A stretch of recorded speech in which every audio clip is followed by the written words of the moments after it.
UP में पहले चरण का मतदान संपन्न हो गया है। अब दूसरे चरण के लिए इम्तिहान होना बाकी है। दूसरे चरण को लेकर बताया जा रहा है कि इस चरण में जंग जोरदार होने जा रही है।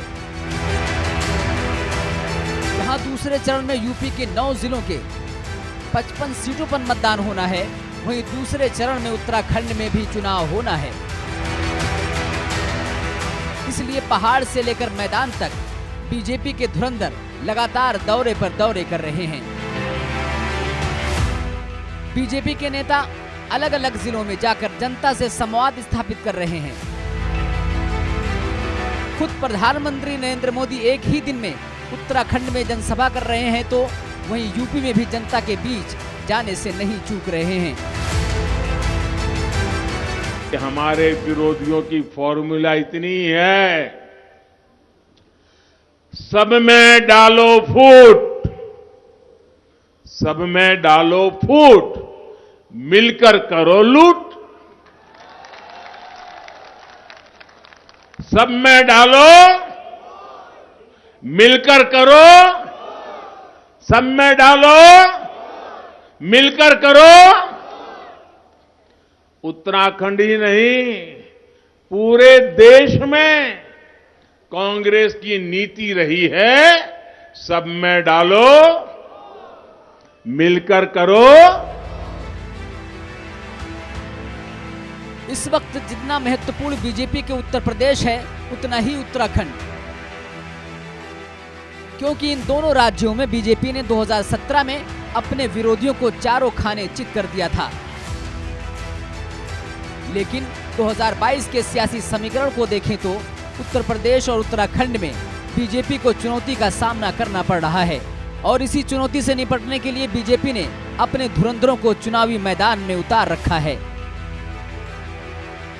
समाजवादी पार्टी हो या बहुजन समाजवादी पार्टी या कांग्रेस, ये लोग केवल अपने परिवार के लिए जीने वाले लोग हैं। इन्होंने वंशवाद को बढ़ावा दिया।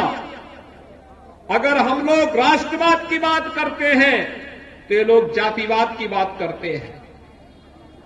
हम लोग विकास की बात करते हैं तो ये मत और मजहब की बात करते हैं। मैं समग्र विकास की बात करता हूं तो ये लोग कब्रिस्तान की बात करने लगते हैं। मैं गन्ना की बात करता हूं तो ये लोग जिन्ना की बात करने लगते हैं। और 5 राज्यों में चुनाव को लेकर बीजेपी की रणनीति साफ है। अगर उत्तर प्रदेश और उत्तराखंड में बीजेपी की सरकार बन जाती है तो कम से कम हिंदी बेल्ट में बीजेपी की जीत वाली छवि बरकरार रहेगी। इसलिए जब भी भारतीय जनता पार्टी के नेता चुनावी मैदान में उतर रहे हैं तो वो विकास का मुद्दा तो उठा ही रहे हैं, साथ ही साथ वो विरोधियों को निशाने पर लेने से नहीं चूक रहे हैं। इसलिए प्रधानमंत्री नरेंद्र मोदी जब चुनाव प्रसार के लिए कासगंज पहुंचे तो उन्होंने पहले चरण के मतदान को उठाते हुए सीधे सीधे अपने विरोधी दलों पर निशाना साधा। ये बात जो गौर परिवारवादी लोग हैं उनको भी पता चल गई है कि नैया डूब चुकी है। इसलिए उन्होंने अभी से ही ईवीएम पर, चुनाव आयोग पर सवाल उठाना शुरू कर दिया है कि पहले चरण के बाद ये लोग उसी प्रकार का भाषा वातावरण अब ईवीएम को दोष दो।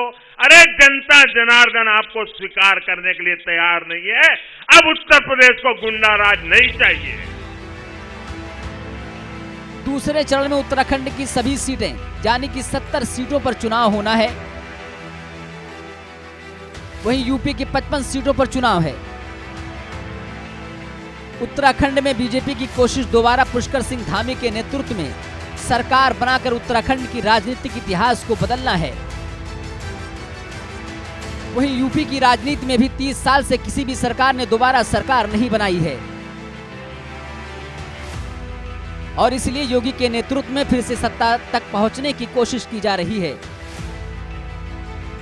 सीधे सीधे शब्दों में कहा जाए तो जहां यह चुनाव बीजेपी के लिए एक चुनौती है, तो वहीं इतिहास बदलने की कवायद भी है।